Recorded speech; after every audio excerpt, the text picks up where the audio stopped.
first of all, what I'd like to do is to introduce yourself, and no better person than yourself to do that. And so if you could go back to the dark days and bring us forward with a quick introduction, and then we'll go into the insights and debate and discuss those in some depth. So over to you, Andrew. You're very welcome. Sure, thanks, Michael. You know, it's getting harder and harder to do a quick introduction as the years go by. So I started out, almost 25 years ago, and it was around the .com era, and I had a very ambitious site called eSearch at the time, and it was like a forerunner to a LinkedIn, really. And I started that with kind of my own money, family, friends, then some angel investors. The model I had could not survive the .com crash, and I had to pivot very quickly. And that's how the company Newsweaver was born. And I started reselling a email marketing software from a company in the US, and that changed things. And I grew to 2 or 3 million in revenues over the next 3 or 4 years, and things were going very well for a period. But the people I was reselling the software from weren't doing particularly well. It was getting very competitive. So I decided to build my own product and my own IP. So I did that, launched it back in 2008, just in the midst of the financial crash, and managed to get through that, get all the customers onto my own platform. But years had gone by, but I suddenly now at least was master of my own destiny. And I searched again but I'd missed the boat with email marketing. It was moved on by the time I got to that stage.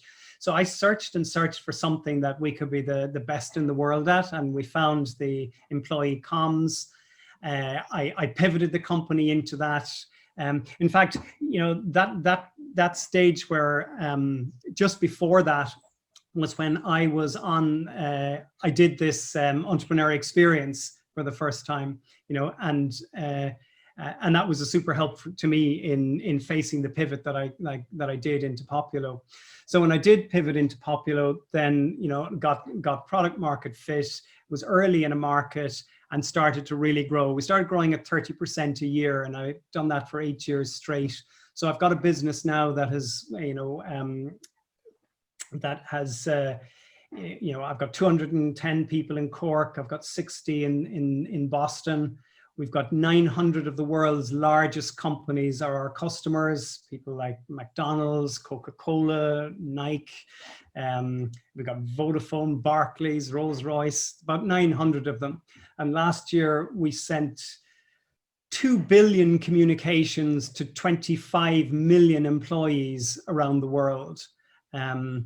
About 2 years ago, I raised about 30 million to build out a product vision for a better product than we even have today, because I see that this whole area is just opening up, and there's fantastic opportunity ahead. That gives you a quick run from 25 years ago to today, Michael. Fantastic, well done. Let's get into the gritty detail now. At the start, what would your critical things say in the first, call it 5 years, 8 years, that you have to get right, particularly on managing cash? And maybe then you could flip that a little bit into the issues of software as a service and the whole financial engineering around that, because again, cash management in software as a service is really important.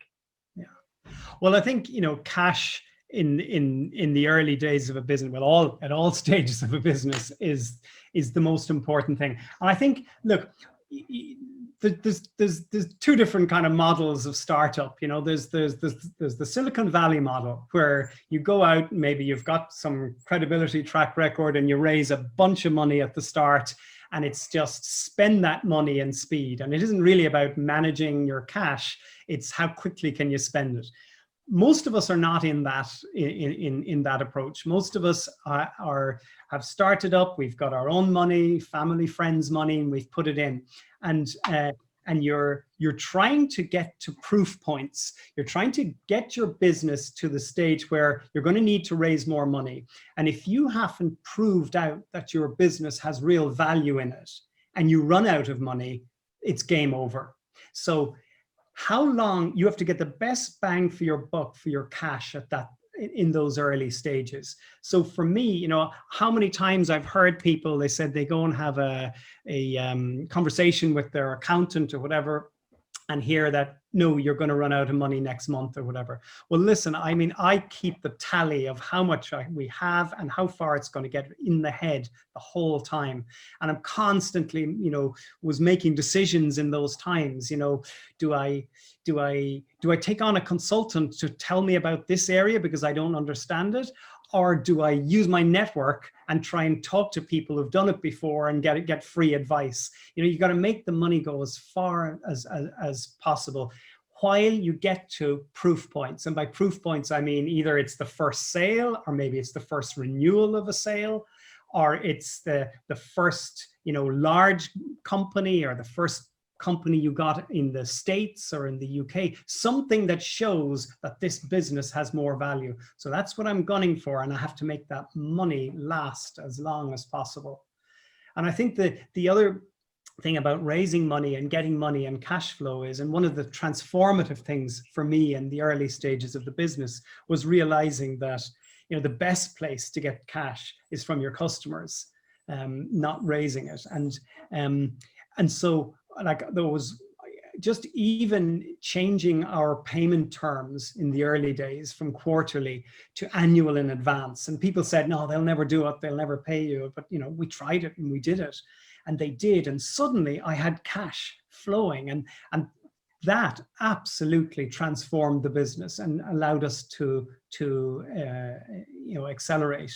Because you know, if you were a recurring revenue business, like, you know, if you're especially like a, you know, a SaaS business, you're only getting that money, you know, you don't get all the money up front. You're getting it monthly or quarterly or whatever. So by getting payment in advance, that solves that issue, and it gives you the cash to move forward, which has been vital. Fantastic. And so getting customer value then to make those software as a service, monthly, annual, recurring revenue payments sticky, and understanding that value and then upselling it to get ultimately that 1-year contract becomes 10 year by year by year. Tell us about that and how that works for you. Well, yeah, that's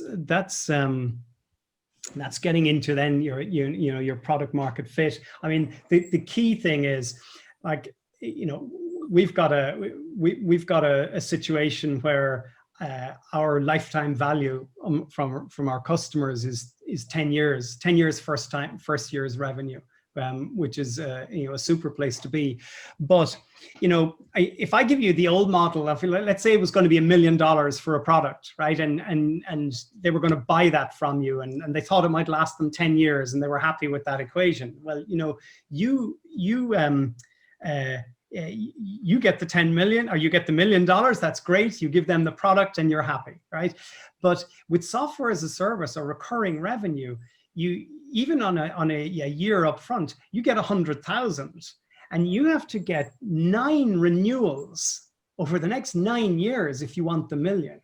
And so that renewal part becomes hugely important. So it's really important to understand what the customer is doing with your product, how they're using it, what the value is, and what they want to get from it.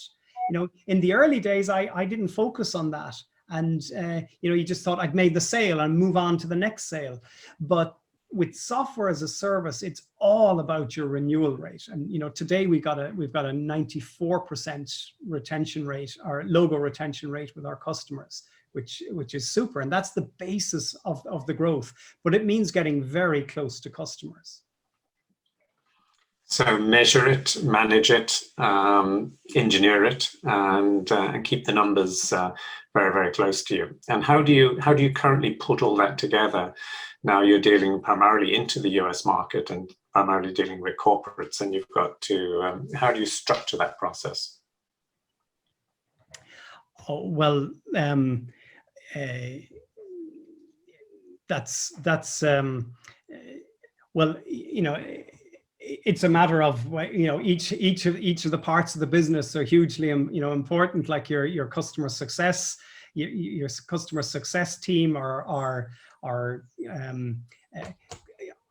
there in the front line with the customers, and they're really getting in close to understanding what the customer wants. When they've got to answer the question, when somebody buys at the start, they've got to determine from the customer, in a year's time or 2 years, whatever the renewal period is, what are you going to make that decision based on?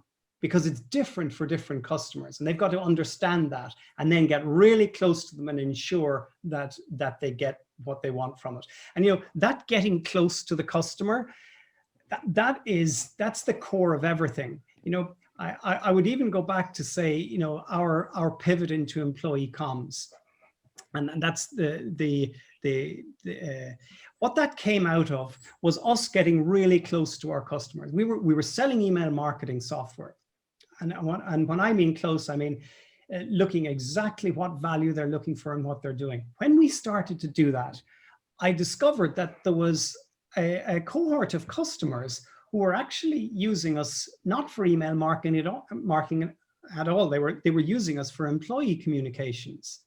And it was only a small subset, but on further investigation, I discovered that use, which I never, you know, considered at the start, was providing more value to those customers than the email marketing software was to the email marketing people.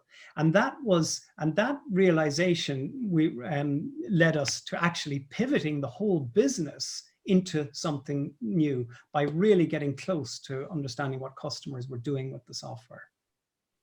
Fantastic example of focus, but open your eyes at the same time as getting close to the customer and putting value on that, and then quantifying that value as an ROI, which is really, really, really interesting.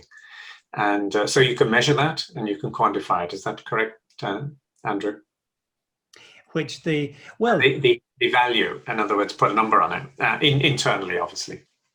Yeah, you can, but really, for me, you got to see how much does it mean to the customer. You know, the question comes is, if I turned off my service today from you, what would you do? What would it mean to you? Like, what would you lose? That's what you've got to understand. Like, is it a nice to have? Yes, it's more than a nice to have, but there's plenty of alternatives, and I chose you because of this little bit. Or have I created something of real value in the marketplace that they really need? And of course, all of that informs your pricing, you know, because you've got a price based on value. And if you don't understand how much value and how important it is, if you turn that off to the customer, then you don't know how to price properly. You know, you can't. You're guessing. Maybe you're leaving money on the table. You know. And how do you, for Andrew himself, how do you get clear about your objectives? And what do you think about up and coming entrepreneurs and that clarity of strategic intent, or being focused about what you're doing and what you're not doing, at the same time as being able to open your eyes to the opportunities? Tell us about the Andrew. Yeah, I think for me that was quite it was quite difficult, because, you know, in the businesses, especially in the early days, where the business isn't fully formed yet, you don't know exactly where it's going to be strongest. You have an idea where it is, and you know, there's all sorts of things start to pull you in different directions, all sorts of possibilities. You could partner with somebody this way, or a customer starts leading you in another direction, and you can get pulled off course very easly.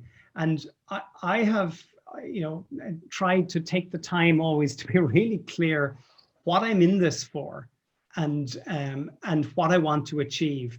And then I'll ask myself the question, and I've done this so many times over the years, is this thing that I'm doing right now or that I'm considering doing, is it getting me closer to my ultimate goal or not?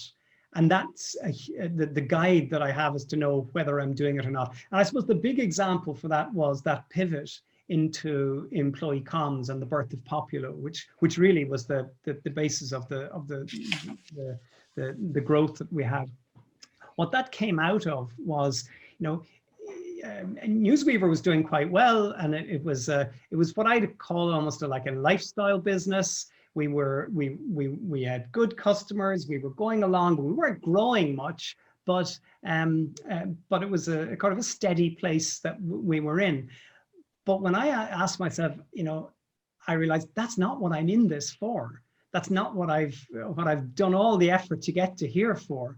So I was clear that this isn't right. This isn't what I wanted. So that motivated me to search for something different. And once you start searching, you'll find it. And then I found the opportunity for Poppulo. But it came by me asking myself that question, and saying, is what I'm doing in Newsweaver now getting me closer to my goals? And it wasn't. So it took a radical shift to do that, to change. Fantastic. And I remember Newsweaver, and it was very successful. So the question here for everybody is, if you've got a successful business, can you transform it into something outstanding? And therefore, do you have the metrics on board and the team on board to be able to consider that and take it and do it very quickly? So Andrew, really appreciate your insights here.